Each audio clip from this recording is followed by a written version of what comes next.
बहुत बहुत स्वागत है मार्गदर्शन की श्रृंखला में। आज भी हमारे साथ हैं अमृता। चलिए बहुत बहुत स्वागत है आपका। और ढेर सारी शुभकामना आपको। परीक्षा शानदार हो, जबरदस्त हो। एक और शब्द जोड़ दें, जिंदाबाद। चलिए आज हम आपके बीच में यानी आपके सामने आए हैं और विद्यार्थियों के बीच में आए हैं कार्बन और उसके यौगिक चैप्टर है ना केमिस्ट्री में पढ़ना। इसके साथ आप सुने कार्बन और उसके यौगिक का पहला सवाल बोलते हैं। पहला सवाल बगैर देर किए हुए है आपको बताना है। एक संतृप्त हाइड्रोकार्बन होता है अल्केन्स। अल्केन का सामान्य सूत्र निम्न में कौन है? मैं बोलूंगा उसमें से चुनना है। CnH2n, CnH2n -2, CnH2n +1, CnH2n +2, हाँ +2, CnH2n H मतलब +2। चलिए बिल्कुल से उत्तर दिया CnH2n +2। देखिए घबराने की कोई जरूरत नहीं है, ठीक है। देख मैं समझता हूँ कई बार देख देते हैं तो सही मार देते हैं, ठीक है, और सुनने में थोड़ा दिक्कत होती है, तो आराम से सुनिए और उत्तर दीजिएगा। अब मैं एक यौगिक बोल रहा हूं C2H4। C2H4 आपको बताना है इसमें कार्बन कार्बन के बीच में कौन सा बंधन होगा। सिंगल बॉन्ड यानी एकल बंध, द्विबंध, त्रिबंध, इनमें से कोई नहीं। द्विबंध होगा, कंफर्म है, द्विबंध होगा। द्विबंध वाले हाइड्रोकार्बन को अल्कीन श्रेणी में रखते हैं और C2H4 अल्कीन के अंतर्गत आता है। बिल्कुल सही उत्तर दिया है। C2H4 का इथीन कहते हैं, इथीन बोलते हैं, और इथिलीन का अनुसूत्र है C2H4, जिनके कार्बन के बीच में द्विबंध होता है। सही उत्तर है। अगला सवाल आपसे, मोमबत्ती की लौ का बाहरी भाग। मोमबत्ती जलते हुए देखें कभी पक्का तो आपको बता देना पड़ेगा। मोमबत्ती की लौ जो होता है उसका बाहरी भाग कैसा होता है? पीला, लाल, काला, नीला। नीला जलाइए कभी। सही उत्तर दिया है आपने, नीला होता है। अगला सवाल आपसे, जल के अणु में जल का अनुसूत्र होता है, जानवे करते होंगे, अभी हम नहीं बोलेंगे क्योंकि वही तो क्वेश्चन है हमारा। जल के अणु में हाइड्रोजन और ऑक्सीजन के परमाणुओं का अनुपात होता है। हाइड्रोजन और ऑक्सीजन के अणुओं के परमाणुओं का हाइड्रोजन और ऑक्सीजन के परमाणुओं का अनुपात होता है 1:1, 2:1, 1:2, 3:1, 2:1, यानी दो हाइड्रोजन और एक ऑक्सीजन। 2:1 H2O होता है, 2 हाइड्रोजन 1 ऑक्सीजन। बिल्कुल सही उत्तर दिया है। अगला सवाल आपसे है, हाइड्रोकार्बन निम्न में से कौन है? हाइड्रोकार्बन कौन है? हाइड्रोकार्बन कौन है समझना है आपको। H2O, CO2, C6H12 और HNO3। C6H12 O नहीं बोला, C6H12 O लगा देंगे तो हाइड्रोकार्बन का डेरिवेटिव हो जाता है वो। C6H12 हाइड्रोकार्बन है। बिल्कुल सही उत्तर दिया है। हाइड्रोकार्बन में नाम से यह स्पष्ट है, no other atoms, no other element than hydrogen and carbon. Hydrogen और कार्बन ही केवल होते हैं हाइड्रोकार्बन।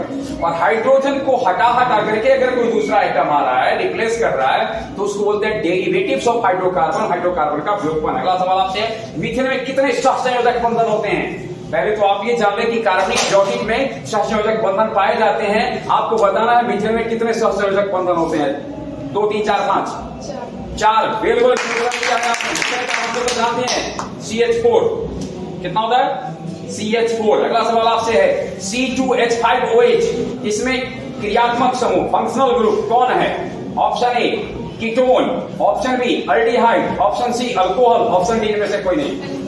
अल्कोहल, OH समूह जुड़ा होता है अल्कोहल का। बिल्कुल सही उत्तर दिया है। OH अल्कोहल का है। और अगला सवाल आपसे है कि इथाइल अल्कोहल का इथाइल अल्कोहल का अनुसूत्र क्या होता है? CH3OH, C3H7OH, C2H5OH, इनमें से कोई नहीं।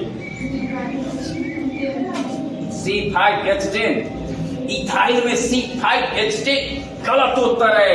C2H5OH, C2H5OH। अगला सवाल है, कार्बोनिल समूह का फॉर्मूला होता है CHO single bond CHO, C double OH, CO और COCl2 CO। बिल्कुल शुरू कर दिया है आपने। अगला सवाल है आपसे, हीरा का अपवर्तनांक होता है 2.01, 2.07, 2.22, 2.42, 0.42 नहीं। ऑप्शन ठीक से फिर से सुनिए, 2.01, 2.07, 2.22, 2.42, तो 2.42 होता है, 0 बोले। हीरा का अपवर्तनांक होता है 2.42। बिल्कुल सही उत्तर है। सवाल आपसे है, भूपर्पटी में खनिजों के रूप में केवल खनिज के रूप में कार्बन का प्रतिशत कितना है भूपर्पटी में? 0.2, 0.02, 0.03, 0.02 प्रतिशत। अगला सवाल है, निम्न में से किसका उपयोग निश्चेतक के रूप में, निश्चेतक समझते हैं, बेहोश करने के लिए किसका उपयोग होता है? डाइइथाइल ईथर, क्लोरोफॉर्म, आइडोफॉर्म, ए और बी, यानी डाइइथाइल ईथर और क्लोरोफॉर्म का। बिल्कुल सही उत्तर दिया है, डाइइथाइल ईथर और क्लोरोफॉर्म का होता है। और अगला सवाल आपसे है, निम्न में से कौन एक प्रबल ऑक्सीकारक है? ऑक्सीकारक जो दूसरे का ऑक्सीकरण कराता हो, खुद का अवकरण हो जाता है लेकिन दूसरे का ऑक्सीकरण कराता है। गैमेक्सिन, बेंजोइक अम्ल, कैल्शियम कार्बाइड, बेंजीन। गैमेक्सिन सही उत्तर दिया है आपने। गैमेक्सिन का अणुसूत्र C6H6Cl6, C6H6Cl6। निम्न में से कौन सा सौर ऊर्जा का स्रोत है? नाभिकीय विखंडन, नाभिकीय संलयन, एक्सरे उत्सर्जन, इनमें से कोई नहीं। यानी सौर ऊर्जा का स्रोत है नाभिकीय विखंडन, नाभिकीय संलयन, एक्सरे उत्सर्जन, इनमें से कोई नहीं। नाभिकीय संलयन। बिल्कुल सही उत्तर दिया है। अगला सवाल आपसे, रेडियो सक्रियता की घटना की खोज किसने की थी? रेडियो सक्रियता की घटना की खोज मैडम क्यूरी ने, पियरे क्यूरी ने, हेनरी बैक्यूरेल ने, गोल्डस्टीन ने। हेनरी बैक्यूरेल सही उत्तर है, हेनरी बैक्यूरेल ने किया था। अगला सवाल है, निम्न में कौन ऐसा तत्व है, या जो मैं बोलूंगा इनमें से कौन है जो रेडियो सक्रिय तत्व से उत्सर्जित होने वाली किरणें? अल्फा, बीटा, गामा, इनमें से सभी। बिल्कुल सही उत्तर दिया। अल्फा भी उत्सर्जित होते, बीटा भी उत्सर्जित होते, गामा भी। अगला सवाल है आपसे, इनमें से कौन एक असंतृप्त हाइड्रोकार्बन है? Butane, propane, pentane, ethyne. बिल्कुल सही उत्तर है। अगला सवाल आपसे है, 17वां प्रश्न है आपसे, हीरा का क्रांति कोण होता है 24 डिग्री, 24.4 डिग्री, 48.5 डिग्री, 24.8 डिग्री।